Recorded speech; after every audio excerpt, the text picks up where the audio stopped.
Good morning, good afternoon, whatever it is for you, I hope you're having a fantastic day. My name is Zach Shomler, and this is episode 9 of the Desperately Dating Podcast. I am joined by my wonderful and wise stepmom, Karyn. Hello, Karyn? Karyn. Can't even talk. Why do I do this? Okay. Can you believe my job is to talk for a living? Like, how did that happen to me? I am so not the person equipped to talk. Just lucky, I guess. Today's episode is all about the idea of you want a partner, not a project. I want to start today's episode with a question. I wrote it down. I have it on my notes.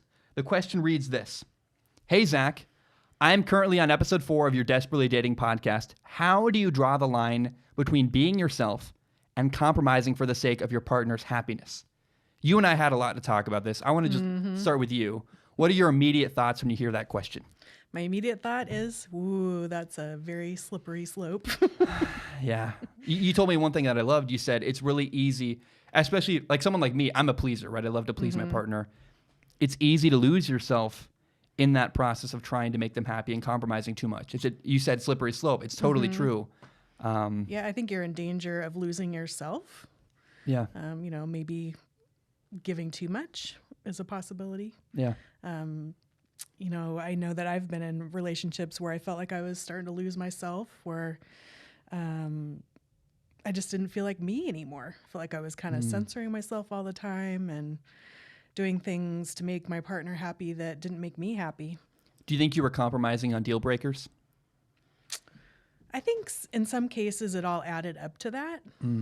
Like a couple of examples where I was in a relationship where my partner was not comfortable at all with me being, a pretty opinionated woman and not afraid to speak my mind. I mean, that really made him uncomfortable. I didn't compromise on that, but I felt like he would have wanted me to.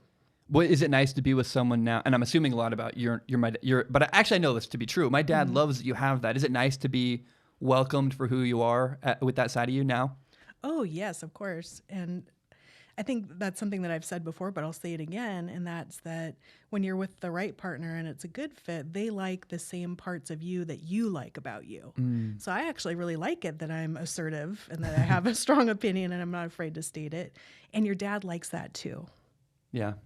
I think where I go with this is like healthy compromising is easy. There's a sense of ease. We talk about ease a lot, but that's really how it should be.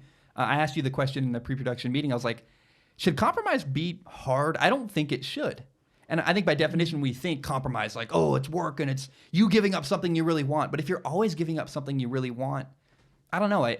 I'm in a relationship right now, and I can think of moments, I guess, where it's compromise, but it doesn't weigh on me. It's not heavy. It's not a burden.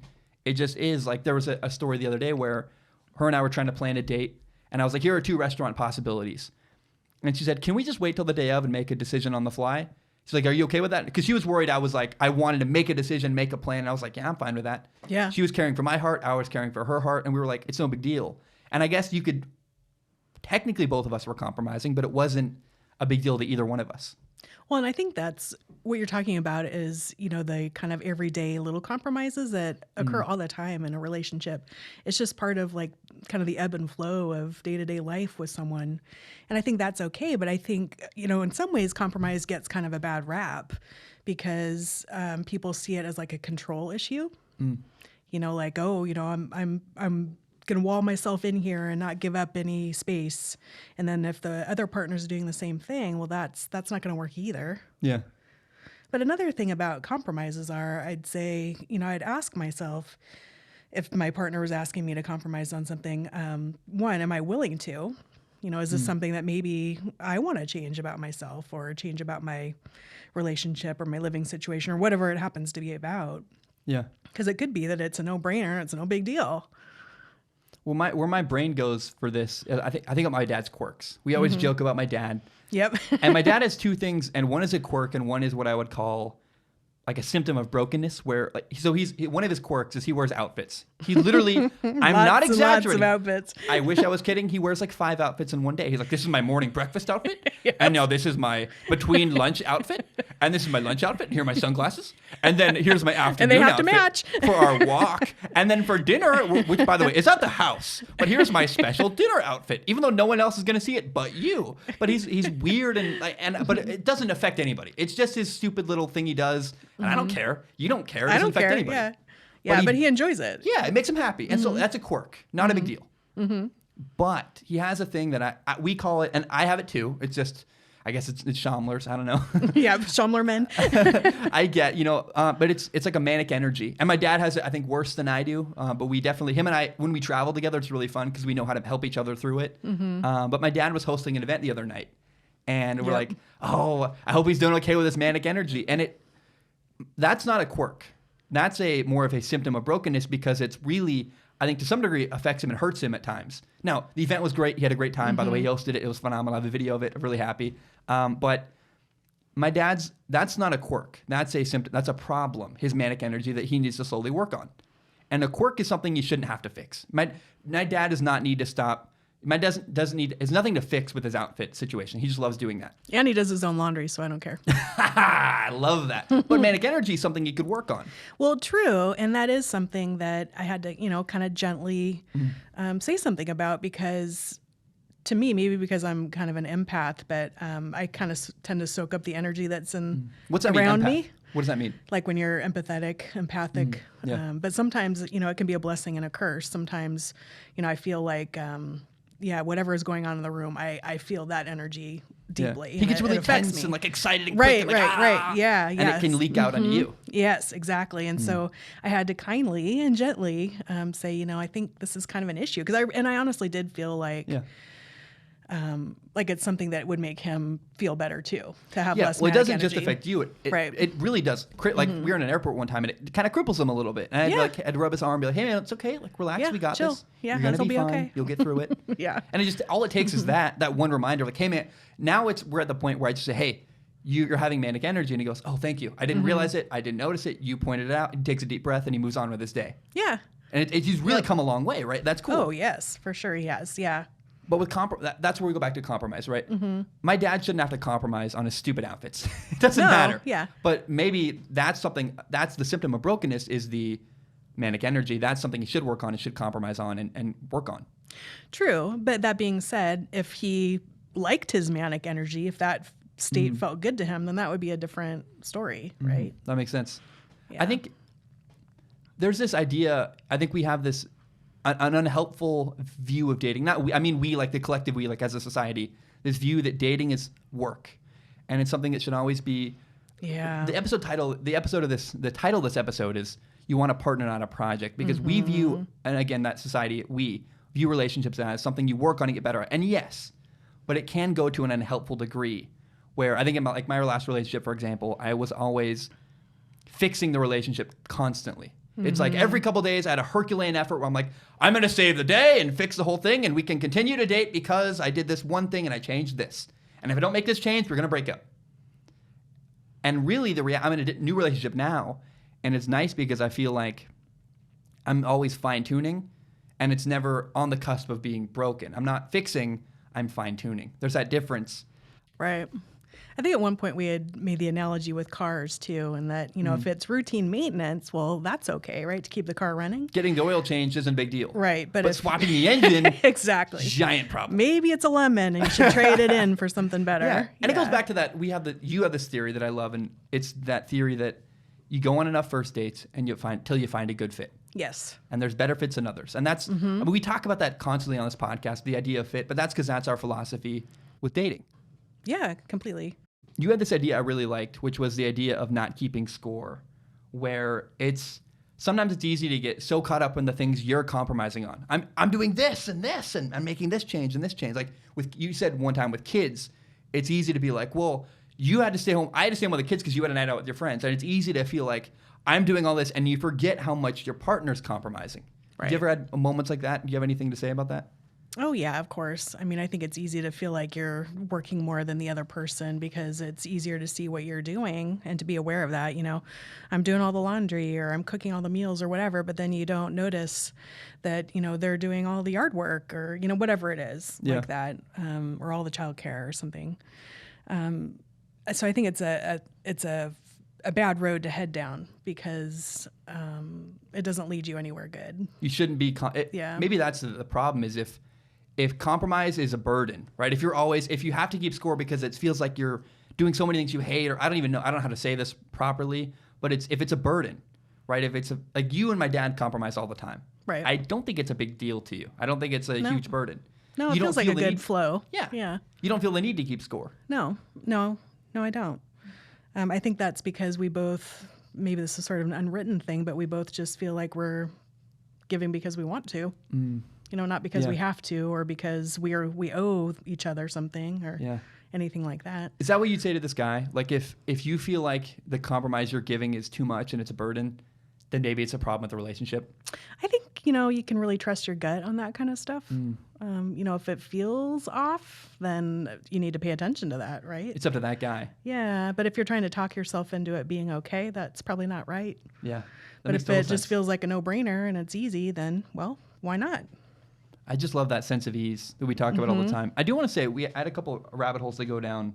Okay. One of the things you and I have talked about in the past in one-on-one conversations is like when you go home, right?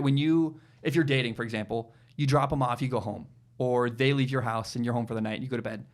How do you feel when the date ends? Are you exhausted? Are you tired? Or like is the relationship a burden, or is it like, oh, that was easy? Like maybe like that's my point is like, how much does the relationship burden you? And if it's a giant burden, that's a problem, right? Well, yeah, I think that's getting into the whole, you want a partner, not a project. But I'd say not only do you want a partner who's not a project, but you also want a partnership that's not a project. So different things, but they're related, obviously. How would you differentiate them? Yeah, well, I mean, one is if you're dating someone that has a bunch of issues, for lack of a better way to say that, and maybe they're either unaware of them or they are aware of them but unwilling to change, well, that's a partner, that's a project, right? And you don't really want that partner. Yeah. Now, if they have issues and they're willing to grow, like most of us do, well, then that's okay. But not if they're not into personal growth. But then a partnership, and that's, the house that you build together, right? Now, if that feels like it's always a project, you never have the sense that you can relax and just enjoy it, that you always feel like, I know I've had relationships where I felt like, it was a minefield. I was just waiting for the next bomb to go off. Where am I going to step wrong? And, something's going to blow up in my face. I felt like that all the time. I always felt like in my last relationship, I was always on the cusp of getting in trouble. Yeah. I was like, where? Exactly. What is I know at some point I'm going to do something wrong and make them mad. Like where? And that's the worst to be in that space. Worst. It's awful. And maybe that's a sign of, hey, man. Yeah, it's not right. You can find a better fit than what you're with. Yeah, exactly. That's the worst. To always feel like your partner's unsatisfied with you is so painful. And then you said something I loved earlier. You talked about the idea of you felt like in the past you've been censoring yourself. Elaborate on that. Oh, just, maybe not wanting to share deep feelings because knowing that they're not going to be well received. I can remember in a relationship where, how maybe the popular idea is that your partner, that's who you bare your soul to, who you share everything with. And I think that's kind of the ideal. Yeah. But I know that I did not feel that way at all. Like my partner was the last person that I wanted to talk to about heavy stuff. It's not safe. Nope, was not safe at all. I just knew that I felt anyway, I was going to be judged. Maybe there would be some other fallout. Maybe he'd use that as an excuse to tell me how defective I am. I just knew I couldn't go there. And that's a horrible feeling. Yeah. I mean, I think you got to have a support system that's not just your partner, right? It's not fair to put it all on them. For sure. I'm really lucky. I have you, I have my dad, I have my best friend's family. I have so many people in my life to go to. But if the only person you go to is your partner, and then you don't feel safe talking to them because you're afraid that if you're going to open up about something, you're in trouble or you're going to make upset. I remember in my last relationship, the big problem was I was afraid to share what I was struggling with because I was afraid it was going to make her upset. And then she would end things with me. I'm like, oh my God, you can't have a conversation? Like that's such a problem, such a red flag. Talk about false pretenses, right? I mean, if you're not getting that kind of, if you don't turn to your partner for comfort, at least some of the time, maybe in the top 3 of people that you want to debrief with, then I think that's an issue. That's why when you said earlier that you're with someone who didn't value your opinion, Yep. I can't imagine dating someone whose opinion I didn't value. Because like when you're struggling, you're like, hey, like, my girlfriend Right. now, I'm like, hey, look, what do you think about this? I've had a roadblock recently creatively with strong opinion in sports. It's been a big problem. And I was like, hey, what do you think about this? And she gave me like a bunch of helpful advice. And she said her mind and said her opinion. I was like, yes, this is why I'm dating you. You're smart and wise. That's what I want. So I just can't imagine what dude out there was like, you better not share your mind. Like, what? The hell out of here, man. Well, and it was subtler than that, but the implication was clear that Yeah. wasn't It was dismissive. really valued. You know, like Yeah. this is a silly example, but you know, like if you go out to a restaurant and you know if something's wrong with your meal, he wouldn't like it when I would say something. You know, like that wasn't okay. Oh, don't bother them. Like, Yeah, exactly. Don't put them out or whatever. Don't make a scene. And I'm just like, fuck that. You know, I'm gonna say something. yeah. Don't be dismissive of how I feel and what I think. Right. And I'm not afraid to say that. I like that. Yeah. But have you ever been in that type of relationship where you don't value their opinion? Yeah. I think that's, I know I have. I think that's one of the most sad things is, I've done that too much, a lot, where like, and I think that was my blind spot in my last relationship was, you know, I knew I've dated multiple people in the last like 5 years, we'll say. And multiple times I was like, okay, I'm in this relationship with someone and the minute I don't value what they have to say, like when I feel like they're not smart enough or something, like I hate putting it that way, but I was like, when I feel like their opinion isn't helpful to me anymore, I'm like, ooh, I don't value what they think. And that's I should probably end things. Right. But in my last relationship, I think I came to that point, but I wouldn't own it. I wouldn't accept it. I was like, no, she's still. And it's like, but I also don't care what you have to say. Like, that's a huge problem. And maybe, I don't know if that reflects on me. I don't know. Well, you know, I think there's another layer too, and that's that you can't expect your partner to be an expert on all things, right? Yeah. Like you cannot reasonably expect to ever have a partner that's going to be able to advise you on football, right? No, I mean, you're no. always going to know more. There's a But, fine line, right? Yeah, yeah. where they're not your therapist, they're not your life coach, they're not, and I hate life coach is the worst term, but they're not the person that they shouldn't be everything to you. Right. And we talked about how I struggle with like my mom issues, so like maybe I put some of the mom stuff into them too, like, but there is that line where I think they're not comfortable speaking up. That was the thing for me. Was at the end I was like, oh, this person won't speak up. And that sucks. Like I really appreciate the person I'm with now is like has a strong opinion. It's kind of snarky and like, yes, I love the sarcasm. It's fun. Like I don't know. One of the things I really appreciate about your dad too is, you know, I totally value his opinion on a lot of things, and I like it that he gently and kindly like prods me on those places that he knows that I want to grow. So it's Yeah. not like he's trying to hurt me or, you know, rub salt in my wounds or anything, but he just kind of gently challenges me and helps me grow in ways that I want to. And I trust him too. Yeah. I don't know that would work if he didn't have that kind of trust. Like I know in my last relationship where, you know, I felt like I was, you know, judged and, you know, walking through minefields all the time. I mean, he's the last person I wanted to open up to and be vulnerable. Here's where it all goes back to. This is where, and I recognize in my last relationship, I wasn't getting this, and it's all boiled down by something I witnessed with you and my dad the other night. We were at an event, and my dad got up to do something that wasn't really his role. And you were very gently like, hey, you know, that's not your job here. That's not your role. And you I think, helped him. Like, he was open to your opinion. You shared a thought, and we're like, hey, that's really not what you should be doing here. And he was like, oh, you're right. He sat back down, and like we went and had more dinner. Yeah. And it was really cool because my dad was willing to take your advice. You genuinely helped him. Like, I wouldn't have picked up on that. But you were smart enough to go, oh, yeah, like, no, you're good. Just sit back down. It's not your problem here. And it was cool because you were willing to speak up. He was willing to listen. And it was genuinely fucking helpful. I was like, damn, I want that. That's really cool. And the way you guys worked together and navigated that whole situation, I was like, it was so subtle. It wasn't a big deal. If you weren't paying attention, like, I was furiously taking notes. That's the only way I fucking figured, like, notice that. But it was just 20 seconds of, like, pure, I was like, damn, that's the moments I want in a relationship. Yeah, and you know that came with a lot of trust, you know. We have that trust with each other. And I can also honestly say that if your dad really felt strongly that was something he needed to He'd do, push back. I would have respected that. Yeah. Yeah. You have you're willing to speak up, and he's willing to evaluate your opinion and take it or not. Right. And if he hadn't taken it, you wouldn't have felt disrespected or not listened No, to. not at all. Not at all. Yeah. Yeah. That's just how we roll. That's so... Thank Bravo, you. I love that. Yeah, it feels pretty good. Karyn, do you have anything else to add? Well, let me see. I think I would just say that, a relationship should feel easy and enjoyable most of the time. And if it doesn't, then that should get your attention. Yeah. I'd say, again, that you have to learn about yourself and you have to learn about each other in order to be successful and be able to have that kind of give and take, like your dad and I are, fortunate enough to have, to have that type of ease. It's not like it's without effort. Yeah. It takes getting to know someone and getting to know yourself. If your compromises feel like a burden, yeah, that's the big for me. It's like, oh man, I don't know about that. Yeah, but I'd say we talked about how you want it. The title of this episode even is you want a partner, not a project. But I would say too that all of us are projects in some ways. Yeah, you always want to be working on your relationship. You always want to be working on yourself and on your relationship. I mean, I think a growth mindset is really healthy, and a good partner will recognize that you're a project, but won't see that as a burden. But how hard does that work? Right? Like working hard at your relationship is just a bunch of bull crap. I think it's wrong. I agree. Yeah. It should be those like little corrections should feel like little. You ever seen like what's a space movie where they make like little tiny thruster adjustments and it moves like ever so slightly?